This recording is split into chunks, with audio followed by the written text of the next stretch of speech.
Hi everyone and welcome to the Not So Daily Show. My name is Ben Mwangi. And I'm Noor Haddad. I'm sure many of you are active users on the popular social media app TikTok, whether it's for entertainment, tutorials, or even dating advice. However, TikTok is far more than this. In today's episode, we will be discussing ways in which TikTok can be used to effectively highlight sensitive issues. But before we jump in, here's a quick recap of recent events. Residents and students in Qatar are gaining more access to vaccines now more than ever. However, cases have also begun skyrocketing again. We're seeing a spike in COVID cases, partly due to the introduction of the more transmissible UK variant into the country. Now onto our main story. Today we'll be talking about TikTok. TikTok is a popular video sharing platform. It was created by a Chinese app developing company called ByteDance back in 2016. In 2019, it had become one of the most downloaded apps in the world, adding 500 million users in just that year alone. And as of July 2020, TikTok reported having more than 680 million monthly active users. And in the pandemic, TikTok's popularity officially exploded when it was downloaded almost 2 billion times. Originally an app with an almost all user space of Gen Zs, it's now transformed to include millions of users from all age groups, such as millennials, Gen X, and even baby boomers. There's a reason people are spending so much time on TikTok. That's because of the For You page, a stream of potential videos that caters to each user. TikTok's algorithm can figure out what kind of content the user likes based on how long the user watches the video for, and if they follow the creator after watching it, or even the location of the user. So the more time someone spends on the app, the more closely tailored the content becomes. Living in Qatar, I'm sure you're familiar with famous videos such as the one by filmmaker Nihal Nuh titled "What I Mean When I Say I Live in Qatar," and classic trends such as "Tell me you live in Qatar without telling me you live in Qatar," in which you show a place only someone in Qatar would recognize. And of course, we have the cringy dance challenges, which are just so painful to watch, but come on guys, they're trying their best. But TikTok is so much more than trends and dance challenges.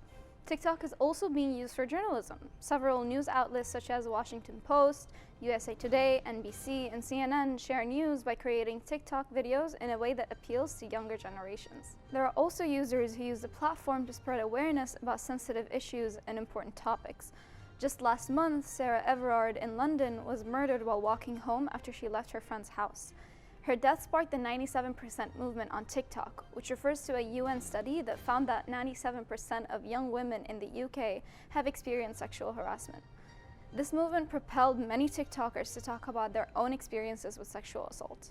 Also, last March, the Stop Asian Hate movement was rekindled anew after 6 women of Asian descent were shot and killed in Atlanta, which resulted in millions of protesters sharing their voices and experiences on TikTok to speak out against anti-Asian violence. So as you can see, TikTok can be used in a number of different areas such as entertainment or to shed light on issues that negatively impact society. And to talk about how you can use TikTok to spread awareness on something you're passionate about, we'll be inviting TikToker Reem Selo for a discussion. But before we jump to our guest of the week, let's head over to our reporters Wase and Asma. Hi everyone, today we are in Lusail Night Market. I am Asma Mulundika and behind the camera I have my colleague Wase. Now, we have talked a lot about TikTok as a platform and how people use it, but we don't fully understand what goes into making a TikTok video. Today we will be joined by Coach Ahmed Al-Ghorab, who will be showing us exactly what goes into making his skating videos.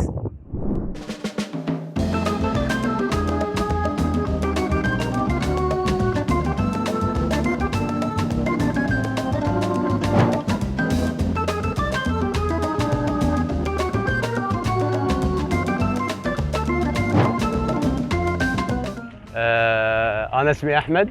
في البداية كنت أسوي فيديوهات بشكل عام أحطها عندي في بعض وسائل التواصل الاجتماعي.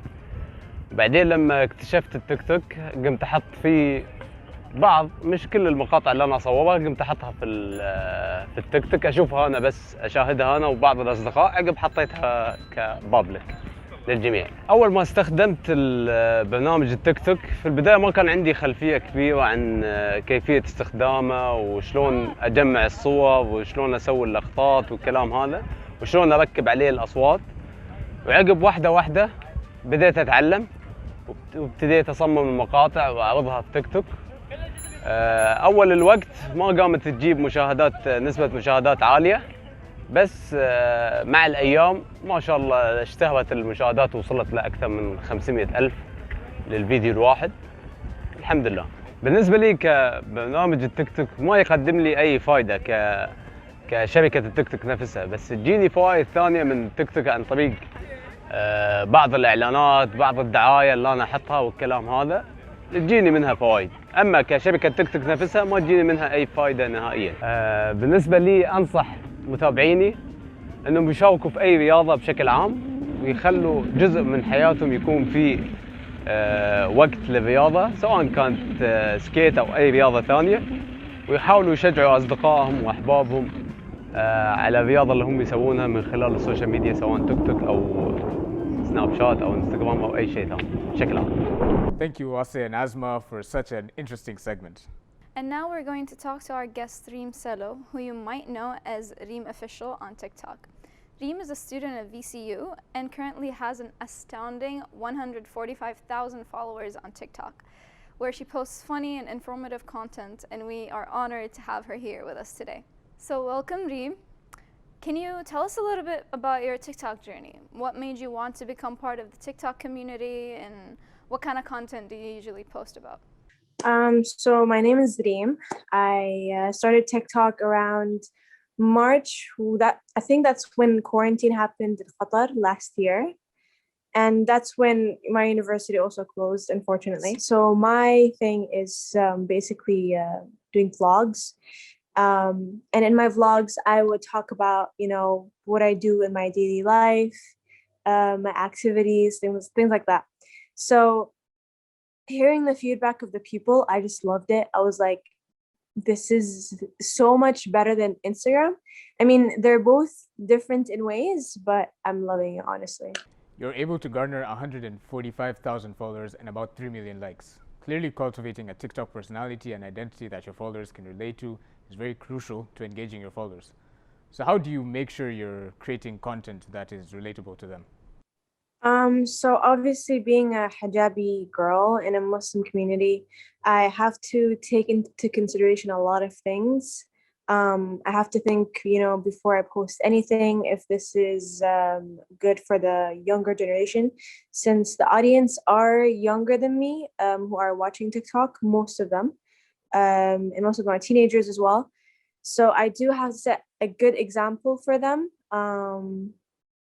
And basically just create, content that everyone can connect to. Nothing that basically, brings your mood down, especially in quarantine. So you have social media platforms both on YouTube and on Instagram. So how do you vary the content you post on these platforms to the content you post on TikTok? And what aspects of your presentation do you change when posting in all of these different accounts? So obviously all those social medias are very different. So I had to kind of study a little bit, since the more social media accounts that you have, the more you have to pay attention to the different aspects and what audience want to see in that typical social media platform. For example, YouTube, it was more of longer vlogs. TikTok, it was shorter, so it was just 1 minute because people just see and then they basically swipe. On YouTube, they tend to stay more since it's more of a daily thing for them. And Instagram was more of connecting with Instagram for me was more of connecting with my friends, close family. So as a TikToker, there's continuous pressure to post new content so that you maintain or you increase your followers on TikTok. How do you maintain your social relevance in this platform? I kind of tend to have a schedule on when I need to post so I can make it continuous. Because in every social media platform, you have to be constant. Everyone says that. If you want to stay on social media, you have to be constant. If you're not constant, then social media is probably not for you. You have to learn to enjoy it, because if you don't enjoy it, then it's not for you, honestly. As all social media platforms do, TikTok is beginning to foster a huge social and cultural capital in the world. How do you leverage your platform as a TikToker to speak about issues that matter to you? obviously, like on social media, you tend to take ideas from different people, and basically, it's like a take and give. And I saw this idea of a lot of people, holding posters up and just writing important information. And I noticed that people like that. So I was like, why not try it? And writes about something important, an event that's happening in our world where we really have to care about. And I've done that to multiple countries like Lebanon. I remember Lebanon had the catastrophe that happened last year. Yemen, there was Syria. So I think whoever has a huge social media platform, they need to use it for these types of like things, because it tends to be very like good for the young generation. They need to understand stuff like that. So what better way for the young generation to understand is from us, basically. And lastly, do you have any tips for new TikTokers to the platform?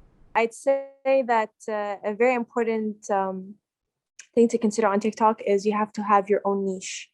So when I told you that I started with trends and then I developed to my own niche of having my daily vlogs, that's when I started to have fun more on TikTok. So always have your own niche, know what you want to do, know what you want to post, what you really like to post. If stuff that you don't like to post, just don't do it. It's easy as that. Thank you so much, Reem, for such an interesting discussion. We at the Not So Daily Show also did some research of our own, and here are some tips on how you can grow your TikTok following. TikTok tracks how long people watch your videos for. So for example, if you post a 30-second video and the majority only watch it for 5 seconds before moving on to the next video, then the TikTok algorithm doesn't spread the videos to more users. So make sure you have an engaging hook for your audience. In addition to this, make sure that you find your niche and that you're consistent with it. If you're into makeup videos, do makeup videos. If you're into comedy, post comedy skits, and so on. That's all we have for you today. We hope you enjoyed this episode of the Not So Daily Show, and we hope to see you next time.